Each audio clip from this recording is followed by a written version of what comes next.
Bom dia, pessoal. Então, primeiramente, agradecer o convite aí do Capim, né, do evento, por fazer parte, poder apresentar aqui e trazer um tema que está um pouquinho em ascensão, é bem interessante, né, que é como é que a gente consegue maximizar a resiliência das nossas peças, né, dos nossos produtos, da nossa infraestrutura na nuvem, fazendo utilização do Chaos Engineering, né. A gente vai falar um pouquinho, né, sobre o que é esse carinha também. E agradecer também, né, os patrocinadores aí, o apoio do Cofops ali. Sugiro quem ainda não conhece, né, seguir eles no Instagram, é bem bacana, sátiras ali do mundo real aqui, né, ficam bem engraçadas.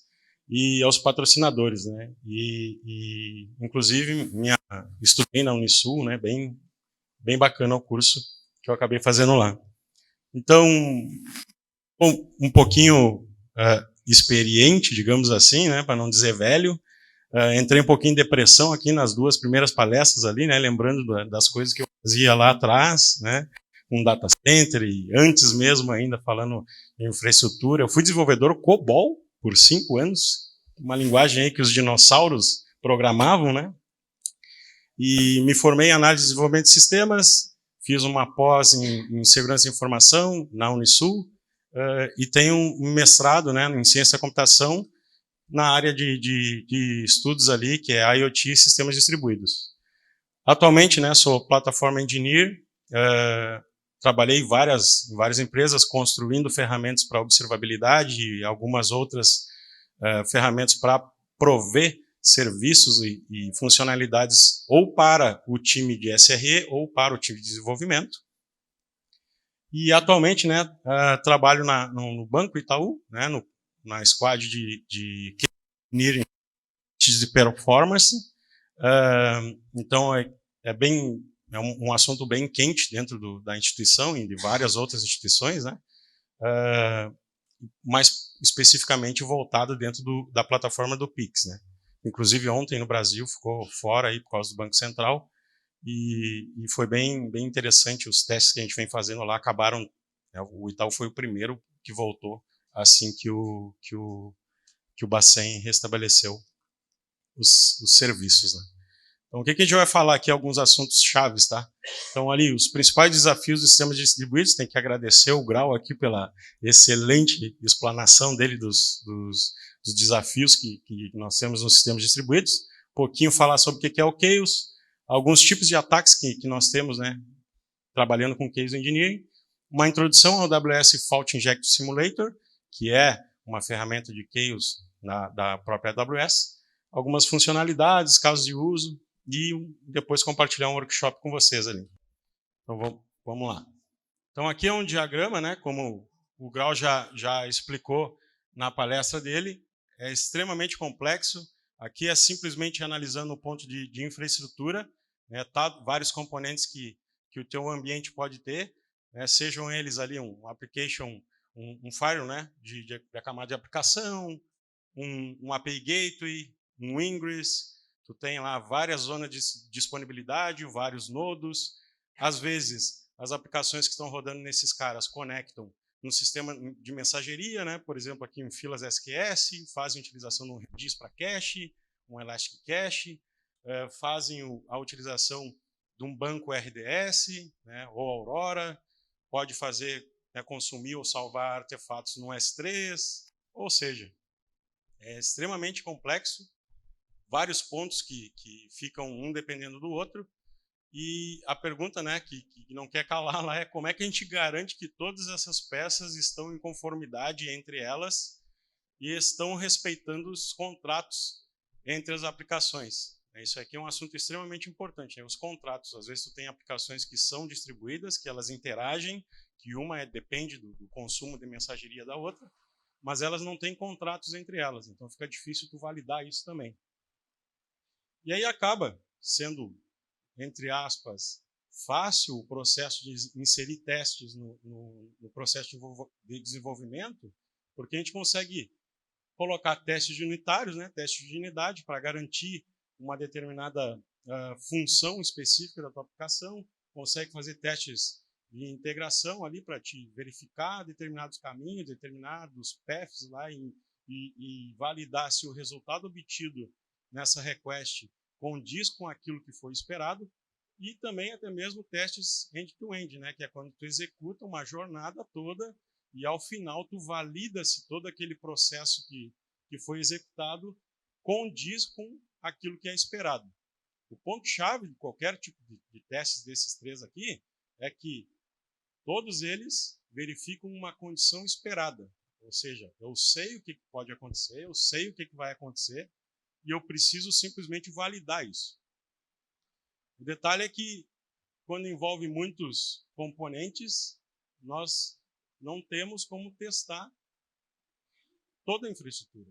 Testar pontos que possam causar a indisponibilidade da minha aplicação. O que acontece se uma das APIs que eu trabalho na integração tem uma latência? O que acontece se eu estou tendo lag no consumo da mensageria, seja Kafka, seja Rabbit, seja SQS?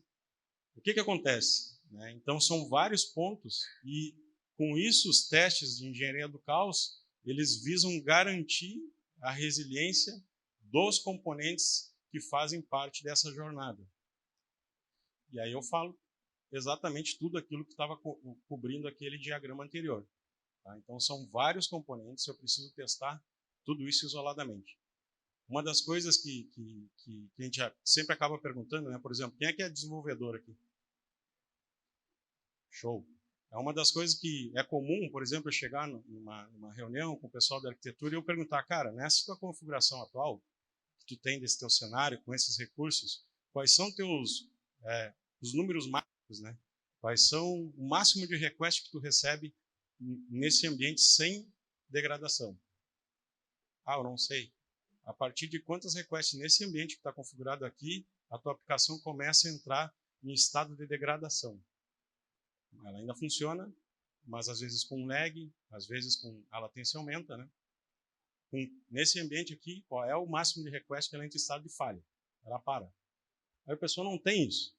Então, esse tipo de teste acaba te trazendo esses dados, que é uma das coisas que a gente acaba em um trabalho que a gente, em conjunto com as squads, né, dos produtos, ao final do nosso trabalho, né, como squad de serviço, por exemplo, de case, a gente entrega isso para ele saber aquilo, e inclusive algumas estratégias e oportunidades para mitigar algum problema que possa ter acontecido durante nossos testes.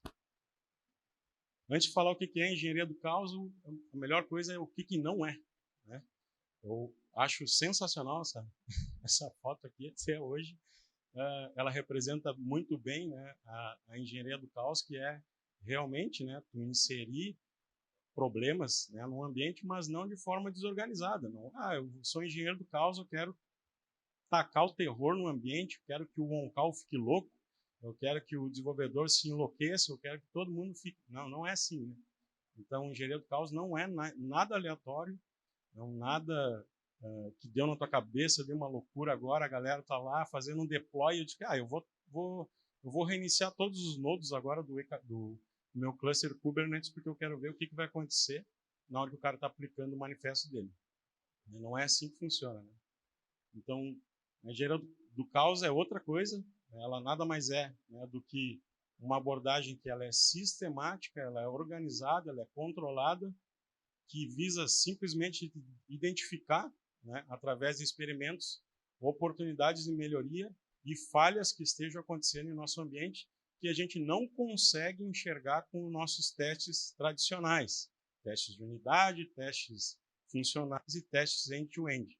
Mesmo sendo testes sintéticos que testam todo o endpoint, né, toda a jornada do início ao fim, eu não tenho como testar a infraestrutura, não tenho como testar outras coisas relacionadas à arquitetura, por exemplo.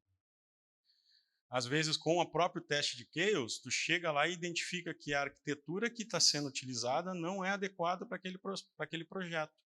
Né? É uma das coisas que ficou bem clara nas duas palestras anteriores, que é nem tudo é para ser microserviço, nem tudo é para estar na cloud, às vezes nem tudo é para utilizar serverless. Né? Então, um exemplo prático aí é a própria Prime Video modificando lá. A própria arquitetura, né? Então, o objetivo principal é isso. Com OKs, a gente quer sempre estressar um ambiente, identificar, olhar isso aí, analisar o comportamento das aplicações durante os experimentos e fazer o improve, né? Que é melhorar isso. Então, para isso lá, nada mais é do que, no final do dia, a gente quer melhorar a resiliência da aplicação, né? Do nosso ambiente. Expor aqueles pontos que a gente não está enxergando, que durante o experimento, às vezes, tu percebe, opa, parou de funcionar, mas aí no teu sistema de monitoramento está tudo ok. Porque algum ponto específico tu não está olhando. Tu não começou a perceber que por exemplo, tu tinha um problema específico dentro da própria API de consumo de serviço que estava te dando throttling. E tu não percebia, porque tu não monitorava isso. Então, são pontos bem específicos, né? E o pior é, às vezes, tu até ter noção do que pode estar acontecendo, mas tu não tem alarmista nenhuma implementada. Então, o problema ocorre, tu tem uma ideia, mas não foi avisado. Né? Tu não tem um alarme para ter a possibilidade de atuar, né, de forma proativa e resolver um problema antes que aconteça. Então, no fim do dia, a gente quer melhorar a vida do cliente, melhorar a vida da pessoa que está utilizando o sistema, para que não seja impactada com falhas que a gente não teve oportunidade de testar. E é um processo contínuo, né?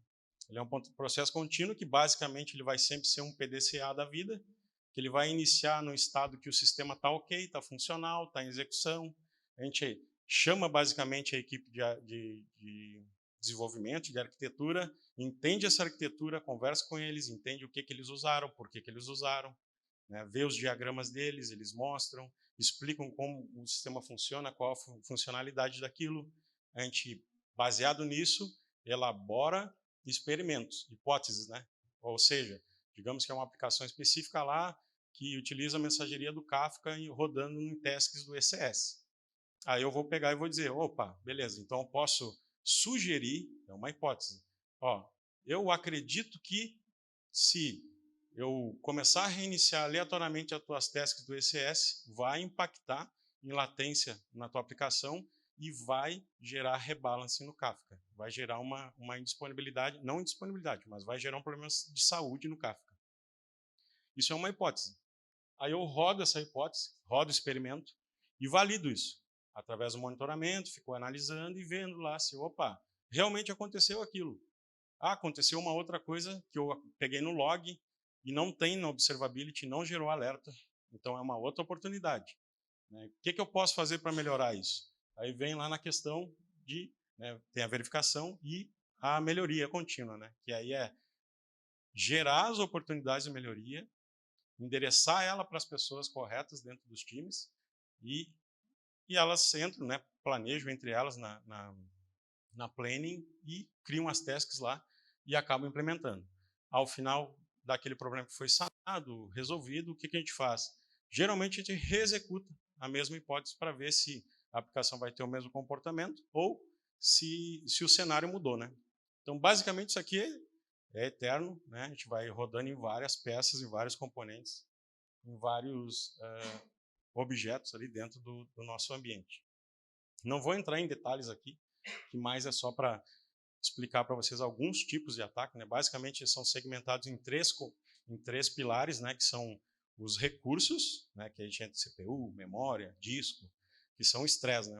Se a gente pensar sempre na coluna do meio, que é o ponto de vista técnico, que é quem vai injetar a falha em si, a gente vai pensar em estresse, por exemplo, vou estressar o CPU, vou estressar a memória, vou ver se a aplicação vai ter leak de memória, vou ver se o autoscale vai funcionar. E a nível de business, o cara consegue fazer isso e analisar, opa, vou validar se o custo dessa aplicação, se o custo dessa infraestrutura está adequado com o que ela precisa de capacidade. Então é legal porque a gente consegue fazer esse link já, né? Ela não serve simplesmente só para testar funcionalidades. Ela serve para auxiliar o negócio a tomar decisões. Também a mesma coisa relacionado a estado, né, que são relativo, né, se a gente for falar em EC2, são processos. Se a gente estiver falando em microserviços, pode ser task, pode ser job, pode ser um container rodando. Enfim, a gente pode executar várias coisas, né, para validar justamente a resiliência daquela peça nesse sentido de estado. A mesma coisa em rede, que é uma dos testes mais usuais hoje em dia, né, como a gente está falando de sistemas distribuídos, e ficou muito claro, né, até mesmo lá nas falácias que o Grau comentou na palestra dele, né, que a rede não é confiável. E como que vai se portar a minha aplicação em momentos de falha de rede? O que vai acontecer se eu tiver uma latência injetada na minha aplicação? O que vai acontecer se eu perder pacotes? O que vai acontecer se eu injetar um certificado inválido na minha request? O que vai acontecer se eu tiver injetar falhas de DNS de resolução dentro do cluster ou na aplicação? Enfim, no fim do dia, são tipos de ataque que geram oportunidades de melhoria ou a nível técnico, ou a nível de arquitetura, né? Desenvolvimento, ou arquitetura, ou business. Geralmente o pessoal comenta, né? Pô, eu tentei, né, fazer alguns testes, engenharia do caos, e deu errado, ou é muito difícil, eu tive vários problemas, sejam eles em questão de segurança, seja para instrumentação, né? Realmente ele não é tão fácil de se começar, porque, imagina, a gente precisa juntar vários pontos. Então, são ferramentas que a gente teria que usar de forma separada. Por exemplo, eu quero injetar falhas específicas dentro do meu cluster do Kubernetes. Aí tu pode utilizar uma das opções, né, que seria, por exemplo, o Chaos Mesh, ou o próprio Istio Service Mesh para isso. E aí, inserir latência lá dentro, testar reiniciar o pod, matar ele, deixar ele travado em running, mas não respondendo requests, porque aí o autoscaling não vai funcionar, estressar o CPU, enfim. São várias ferramentas, mas aí poderia utilizar outras junto. Então, às vezes, ter que coletar tudo isso para ter um primeiro passo de uma forma mais fácil é difícil, né? Os ambientes ali, ou bibliotecas necessárias, né? Então, são, como eu falei, às vezes precisa até instrumentar a tua aplicação, aí se torna mais complexo. É difícil garantir a segurança, né? E em que sentido isso, né? Às vezes tem o blast radius, que a gente chama, que é a área de impacto, né? Às vezes tu mira numa coisa, tu atira e ele acerta outras que tu não esperava. Então, o blast radius, que é a área de expansão do teu ataque, às vezes ele é bem complicado e acaba gerando indisponibilidade que tu não tinha percebido. E é difícil de reproduzir eventos no mundo real. Como é que é o eventos no mundo real, né? Que é justamente aquela questão de são vários componentes. Não adianta eu testar isolado. É comum, às vezes, tu chegar a primeira vez no time, seja num incidente, alguma coisa, eles dizerem assim, ó, esse problema não é meu, esse problema não é aqui, aqui está ok, aqui está tudo funcionando. Só que a aplicação não funciona sozinha, né? A gente tem que validar todos os demais componentes, né? Às vezes, quando o pessoal utiliza Kafka, eles jogam um problema para o Kafka. Ah, esse problema é no Kafka. Ah, esse problema é não sei o quê. Só que a gente tem testes específicos que roda dentro do Kafka e vê que aquilo lá está ok. É um exemplo prático de um exemplo que aconteceu há certo tempo. O cara dizia que sempre o problema era no Kafka, a gente rodou os testes na aplicação dele e viu que o máximo de consumo dele lá era em torno de 300, 500 mensagens por segundo, e ele dizia que o problema disso era o Kafka. No Kafka, a gente fez o teste isolado, era 65 mil mensagens por segundo num tópico, que só ele consome. Então, não tinha como. Era um problema que depois ele refatorou a aplicação e isso melhorou. Pré-requisito básico para funcionar Chaos Engineering: observabilidade. Ah, mas não tem time de SRE e tal, mas a gente consegue, né, com as ferramentas que a gente usa, às vezes até a fazer uma observabilidade mínima, né? E para isso o que é? Os 3 pilares básicos, né? Eu ter as métricas, eu ter os logs ali, né? Os logs até eu sempre deixo por último, né? Eu preciso ter métrica e preciso ter trace. Eu preciso saber rastrear essa aplicação e preciso conseguir coletar as métricas dela. Se eu estou injetando latência, eu preciso monitorar a latência. Eu preciso saber qual é a latência normal dela em estado saudável para poder ver se, quando der problema, se aquilo ali vai estar de acordo com o esperado ou não. Então, basicamente, né, sem observabilidade, eu não consigo monitorar, não consigo ver o que está acontecendo e não consigo gerar oportunidade de melhoria, né, que vai me dificultar esse processo. Então, isso é essencial. E aí tem esse carinha aqui, né? Que é o AWS Fault Injection Simulator. Eu acabei escolhendo esse aqui porque ele é o mais simples, o mais fácil de usar e que entrega resultados de forma mais rápida. Para quem está na AWS, né? Então, esse carinha aqui nada mais é do que um sistema de Chaos Engineering totalmente gerenciado pela AWS. Tá? Lembram lá daquelas dificuldades do Chaos? Ele aqui tem basicamente as mesmas, né? Só que ele resolve. Então, ele é bem fácil de se começar a utilizar. Ele tem condições de falha do mundo real e ele tem safeguards, né? O guardrails para quando der problema, ele mesmo já desfaz o que ele executou, né? Então, por que ele é fácil de usar, né? Então, basicamente, ele não tem a necessidade de eu precisar coletar e juntar várias ferramentas. Ele me propicia fazer a utilização dele via portal, né? Eu não tenho um time de SRE, eu não tenho muita experiência com o CLI da AWS e eu quero usar pelo portal. Roda pelo portal. Eu tenho um time de SRE, eu quero fazer via pipeline. Pode ser pelo CLI. Ele tem modelos de templates, né, de experimentos pré-prontos. Então, o mais comum ele vai ter lá. E tu pode consumir os da comunidade também, se tu quiseres. Ou fazer os teus e compartilhar. Isso aqui é extremamente importante porque, por exemplo, nós temos um sistema lá de plataforma de Chaos interna que a gente consegue criar esses templates e oferecer para os demais times a consumir e executar. Isso facilita, né? Por quê? Porque como a gente tem uma tech stack definida para arquitetura, então todo mundo vai utilizar aquilo que foi definido, a gente cria os templates específicos para aquela arquitetura.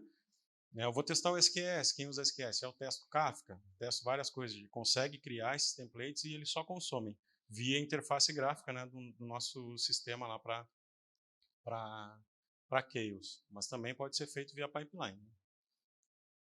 Condições reais, né, de falha. Às vezes, dependendo da ocasião, alguns sistemas ou ferramentas eles simulam uma falha a nível virtualizado, né? E aqui não. Aqui é a nível de control plane, né? Ele mexe na API mesmo e quando ele manda, por exemplo, terminar uma instância, ele termina. Se tu mandar ele indisponibilizar toda uma availability zone onde tu tem um node group dos teus clusters, ele vai falecer aquele lá, já era. Então, as falhas que tu injetar vão ser falhas reais, né? Tu não está mocando, né? Quem é dev aqui provavelmente já fez o mock de uma API, né? Que tu precisa comunicar, tu não tem acesso àquela API, tu moca ela, né? E aí ela te responde no tempo que tu configurar ali. E ele tem barreiras de proteção, que é um principal medo, né? Eu tenho que controlar esse blast radius, eu tenho que diminuir a minha área de impacto. E se der problema, desfaz isso para mim, resolve aí. Então, o que ele já tem? Alarmes de stop conditions, né? Deu problema, atingiu aquele alarme no CloudWatch, ele para, né? E o rollback é integrado. Então, por exemplo, se vocês estiverem utilizando lá o Chaos Mesh, né, ou o próprio Istio, vocês estão rodando lá dentro de um cluster, terminou o experimento, tem que ir lá e deletar o manifesto, né? Tem que dar o apply lá para remover esse cara. Já aqui não, né? Ele terminou o experimento, ele automaticamente volta ao estado anterior da aplicação. Então isso aí facilita que a gente tenha problemas lá, que ficou, né, esquecido, né? Deixou rodando, deletou um experimento, esqueceu uma peça lá, uma parte dele, e ele vai ficar lá. E tem permissões granulares, né? Então ele vai fazer a permissão que tu definiu no IAM, ele vai executar somente aquilo, ele só tem permissão para fazer aquilo. E aqui tem um diagrama bem básico, né, de como é que ele funciona. Então, a gente utiliza, né, um sistema de monitoramento lá, geralmente é um sistema de monitoramento externo, né? Vocês vão acabar utilizando quem usa Prometheus, Grafana, quem utiliza Datadog, né, Dynatrace, AppDynamics ou Instana, né? Ou seja, ferramenta fica à escolha de vocês, o que vão utilizar. Dá para usar o X-Ray da própria AWS para fazer o tracing, dá para usar lá as dashes do próprio CloudWatch, aí fica a critério, né? Mas basicamente vão ter lá Event Bridge e CloudWatch Alarms, né? Que vão ser os meus stop conditions. Aí tem lá o início e o término do experimento e ele atua em cima dos recursos, né? Então, basicamente, o input para aquilo ou vai ser via console ou vai ser via CLI. Opa, passei ali. Mas é isso aí mesmo. E ele atua em todos aqueles recursos. Então, quais são os componentes básicos do FIS, né? São ações, alvos, templates e experimentos. Então, são um conjunto desses 4 carinhas aqui, né? O que são essas ações? Nada mais é do que a injeção da falha em si, né? Basicamente, ela vai ter sempre o tipo do recurso e o que ela vai fazer. Então, por exemplo, ali poderia ser AWS, EKS, Node Termination. Ele vai matar um nó inteiro. Pode ser um ECS Terminate Task. Ele vai matar uma task. E assim por diante. Então, basicamente, ele sempre vai ter o tipo da falha que ele vai injetar, qual o recurso que vai ser direcionado a essa falha, né? SQS, ECS, RDS, Lambda, enfim. E o tempo que ele vai executar, quais parâmetros que você vai passar né? O que você vai passar por parâmetro ali para filtrar, né? Então, aqui tem um JSON, né? Quando a gente está falando em templates, quem vai usar via CLI ou numa pipeline, é isso aí. Tá? Ele tem aqui só o escopo dela, basicamente ali. Agora que eu lembrei que eu tinha esse negocinho. Ó, basicamente, ele vai ter lá o nome da action, né? EC2, stop instance, por 2 minutos, vai pegar instâncias aleatórias. Tá? Então, basicamente, o action é isso. Né? E aí tem os alvos. Então, o alvo nada mais é do que qual recurso que ele vai injetar aquela ação interior lá. E aí a gente tem o tipo do recurso, a ID do recurso, as tags dele e os filtros que a gente vai utilizar para esse alvo. Né? Qual filtro? Eu quero só que tenha a tag env igual a prod. Eu quero que tenha a tag chaos ready. Ela tem que estar setada. Qual o modo de seleção? Eu quero todas que se enquadrarem nisso. Não, eu quero aleatório. Eu quero 2 que se encaixarem nisso. Ele vai pegar de forma aleatória 2 instâncias. Então, aqui um exemplo. Né? Lá tem o target. Qual o recurso? Né? O recurso é um EC2, uma instância do EC2. E aqui ele vai filtrar que elas estejam disponíveis, né? Colocadas no US East 1A, que ela esteja com o estado running, né? Que ela tem que estar rodando para eu poder terminar ela. Qual VPC e quantas? Eu quero 2. Então, quando bater isso aqui e validar, ele vai pegar essas instâncias e vai rebootar elas. Né? Vai terminar nesse caso. E aí a gente vai visualizar o comportamento dela, né? A gente espera, né, que a pessoa que projetou, ela está utilizando ali um autoscale group, né, para poder subir uma nova instância, alguma estratégia, né? Às vezes teste até mesmo do load balance, né? Quantas pessoas testaram o load balance? Então, e aqui tem os templates de experimento. O template de experimento ele engloba tudo isso, né? Ele vai pegar lá quais são as ações, qual o alvo, quais são as condições de alarmística para parar esse experimento, qual é a role que vai executar esse cara, as tags e a descrição dele. Então, se vocês verem, ele simplesmente juntou tudo aqui. Né? Fica ruim, claro, aqui, mas nada mais ele fez do que colocou todos os dados do template, né? Quais são os targets e quais são as actions. Então, aqui ele só concatenou tudo isso e colocou a permissão e o alarme aqui em cima, que é stop conditions. Né? Então, quando ele, por exemplo, detectar que não tem nenhum tráfego, nenhuma instância que está colocada em US East 1, ele vai parar. Né? Porque ele sabe que aquilo lá, depois de X minutos, né? Depois de 2 minutos, ele vai parar isso e vai voltar ao normal.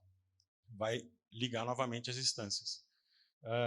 Isso aqui, às vezes, é interessante também para vocês validarem se tu tem um autoscale, está configurado um ASG, tu finalizou as instâncias, a gente quer ver se ele vai subir novas. Né? Porque mesmo que deu falha, ele precisa, como o desired state dele vai ser diferente, ele tem que subir novas instâncias, a gente tem que ver, às vezes, o tempo que demora para uma nova instância subir.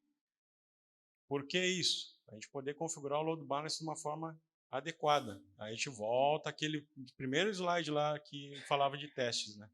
É comum a gente pensar em arquitetura, não, você tá safe, está tranquilo. Eu tenho load balancer, eu tenho autoscale, aqui pode morrer essa zona de disponibilidade, beleza.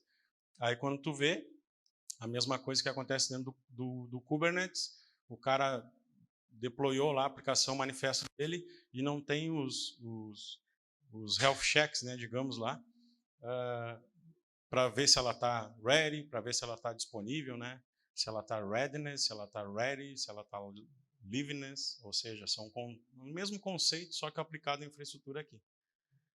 Então, esses templates, basicamente, a gente pode ter vários, né? Aqui são dois exemplos bem simples. Num, ele está pegando instâncias específicas e executando ações de modo paralelo, paralelo não, sequencial, né? Ele termina uma ação, depois executa outra ação, e aí tem um alarme de stop conditions, né?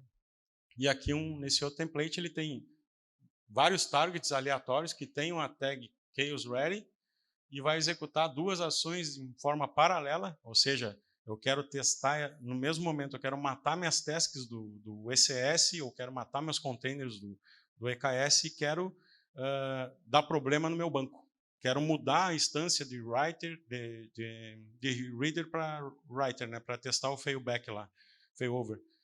Ou então, né, quero realmente parar uma instância do banco, ou travar meu SQS, minha mensageria, para ver o que vai acontecer.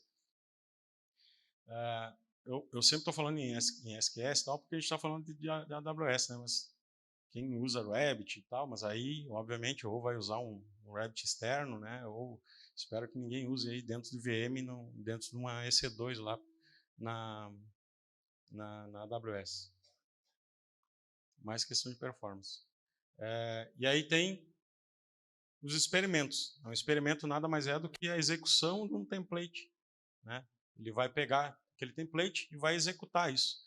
Basicamente, ele vai ter mais alguns atributos, que sempre vai ser um snapshot desse experimento, né? Tem todos os dados da execução dele, a hora que a gente criou, o início de execução, o status dele, se ele passou, se deu falha, né? Para a gente poder monitorar, a ID desse cara, qual foi o template que a gente executou e qual foi a role do ARN, né?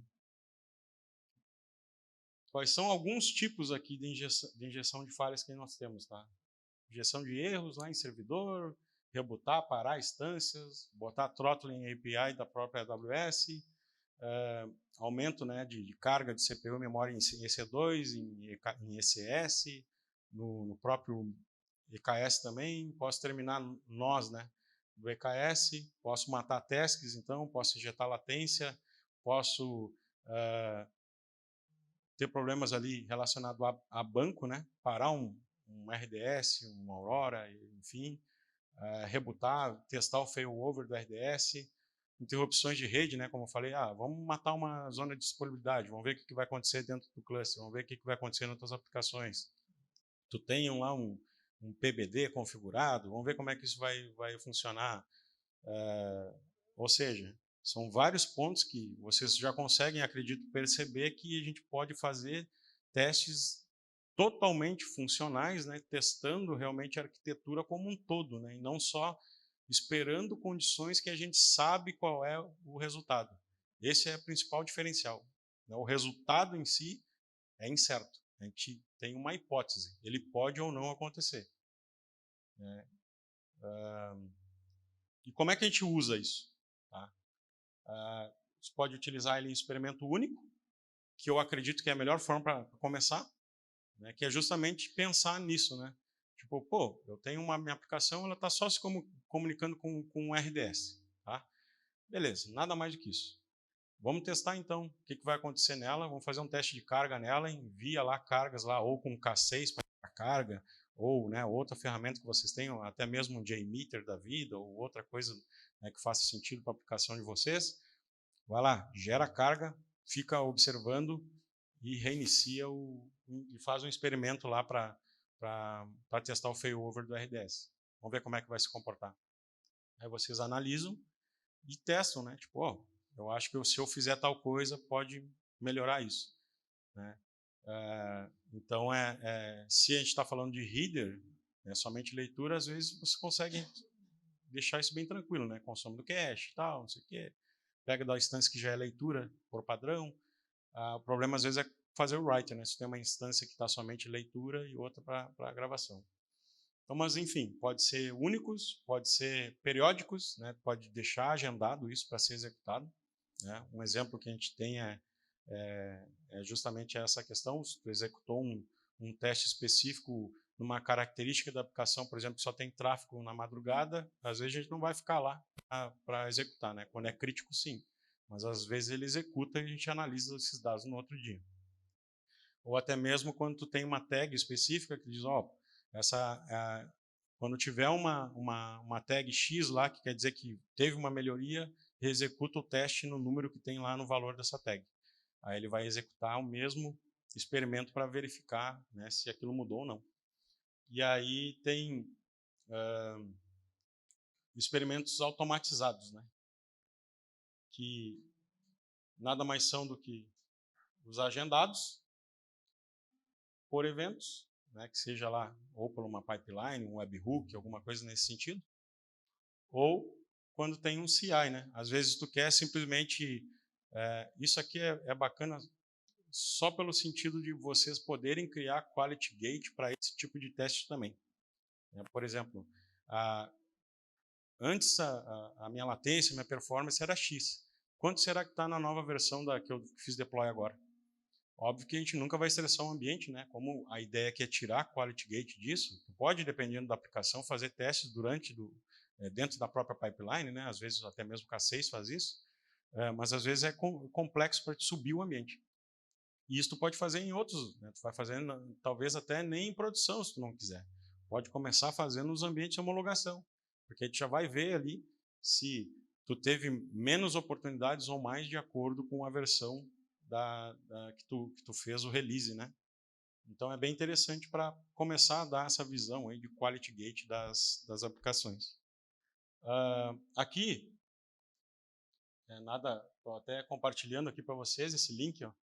Eu pensei em trazer um demo, mas aí qual é a ideia? Tipo, ele ia ser ou um demo muito bobo, que é parar uma instância e coisa assim, ou ele teria que ser um demo mais complexo, com uma aplicação rodando banco e tal. E como cada um tem a sua especificidade, a sua característica da aplicação é distinta, esse workshop ele cobre várias áreas, várias. Se vocês quiserem fazer experimentos em cima de EC2, ele faz. Tem lá tutorial para vocês fazerem, usar a própria conta, usar a conta da empresa, criar uma conta lá, né, da empresa para sandbox e fazer um deploy daquilo e testar. E fazer o workshop, ele faz deploy de aplicação também. Aí em ECS, em EKS, RDS, load balancer, ou seja, tem vários exemplos que vocês podem fazer nesse workshop aqui, tá? Vale, recomendo muito para ter o primeiro contato e, quem sabe, começar a aplicar, né? Desde que tenha observabilidade desse ambiente, né? Algum monitoramento sobre isso. Pode ser um monitoramento básico? Pode, desde que vocês consigam identificar oportunidades, né, de melhoria. Beleza, eu só falei dele porque, como eu disse, ele é uma forma mais fácil, né, para quem começar, quem já está na AWS. Quem está na Azure pode usar o Chaos Studio. Eu, particularmente, nunca utilizei, né, eu sei que tem. A gente utiliza lá, por exemplo, o Chaos Toolkit, a gente utiliza também cadê ele? O Istio e o Chaos Mesh. Algumas coisas do Chaos Smoking, né, começou com a Netflix, isso. Aqui, a AWS mesmo compartilhou muitas das coisas como funciona o FIS hoje, ele veio daqui também, né? Então, tem muita coisa ali que funciona igual. Né? Na nossa plataforma, como eu comentei para você, a gente faz uso desse carinha aqui, faz uso desse carinha aqui e faz uso desse aqui. Então, por baixo dos panos ele tem os três, mas a gente tem uma interface para o pessoal interagir, né? Então, eles só usam o nosso produto, que é o UChaos, e no fim do dia eles conseguem executar hipóteses com essas três ferramentas aqui. Então esse é só um overview, né, que eu queria trazer para vocês. Aqui tem algumas referências, tá? Até mesmo no Well Architect Framework, para entender ali as questões de sistemas distribuídos. Aqui alguns exemplos, né, do próprio fiz, né, que tem lá no GitHub já com vários exemplos lá para poder serem consumidos, documentação ali, workshop, né, e aqui o link do próprio Fault Injector Simulator. Então, o mais importante de tudo é a gente entender que o Chaos em si não é nada, né, não é inserir Chaos de forma aleatória, a gente precisa ter controle, a gente precisa ter observabilidade, para que a gente tenha como melhorar, né, a nossa aplicação, seja a nível de arquitetura, a nível, né, de desenvolvimento, a nível de monitoramento, questão de alarmística, questão de enxergar pontos cegos, ou a nível de negócio, né? Fazer com que aquilo que a gente nosso trabalho está alinhado com o que a instituição, a organização espera. Então, é um assunto bem bacana, assim, eu recomendo a começar a mexer com isso. Ele é uma visão mais estratégica depois do trabalho do SRE, do trabalho do Platform Engineer, né? Esse nome, Platform Engineer, nada mais é do que o Severino, né? Ele juntou tudo e criaram esse Platform Engineer. Mas, basicamente é isso, pessoal. Então, quem tiver alguma dúvida, se ainda tiver tempo, muito obrigado aí pelo tempo de vocês.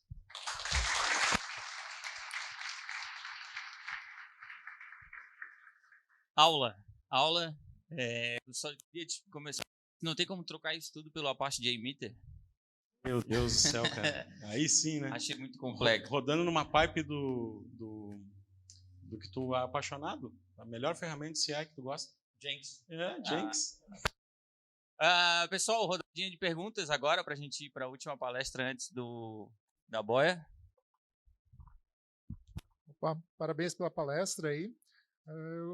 Eu sou da área de desenvolvimento, né? E assim, na parte de testes, assim, a gente realmente tem uma visibilidade boa, um teste unitário. Que linha deu problema, às vezes até o end-to-end, né? A gente consegue saber que o case deu problema. Assim, tu comentou a questão de observabilidade, eu estudo bastante observabilidade, né? E eu acho assim que às vezes é difícil descobrir qual é o ponto que deu problema, qual componente que está sem um circuit breaker, que está sem um retry correto. Assim, na tua experiência, não sei se tu pode, né, compartilhar no Itaú, se vocês usam isso, como é que vocês conseguem ter essa visibilidade de qual componente que está... Boa. Então, a gente, por definição, instrumenta a questão do rastreamento, né, do trace, em todas as peças. Todas elas têm, eles têm duas tags padrão, né, sejam em logs ou nas requests, que vai ser lá o teu Span ID, né, que é aquilo que tu injetou lá, ou a ferramenta de observabilidade, né, e o Transaction ID, né, que é tudo aquele ID específico da transação que saiu na origem e foi até o fim, passando por todas as peças, todas. Então é um exemplo bem prático, assim, vamos supor, tu fez um Pix, fui fazer um Pix lá, fez um Pix para mim, né, por exemplo, dentro do Itaú, né, de Itaú para Itaú ou Itaú para fora, enfim, o que vai acontecer? Ele vai inserir várias jornadas, né, vários componentes, ele vai verificar. Uma delas é a verificação de chaves, outra ele vai fazer a autorização, outra ele vai fazer, por exemplo, a simulação de pagamento para ver se tu tem saldo na tua conta, e depois ele vai fazer a análise de fraude para ver se isso não é uma fraude ou não. Aí, enfim, aí manda para o Banco Central, aí volta. É muito complexo, né?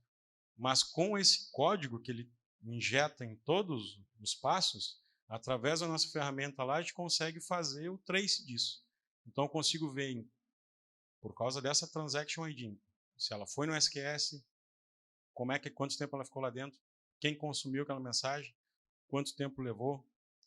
E aí tu consegue ver tudo granular, e aí com o tempo, né, que ele perdeu de latência em cada uma das peças. Então fica fácil tu identificar aonde deu o problema. A gente não chegou no que ainda. Então tu identificou aonde foi, que é o principal problema, né?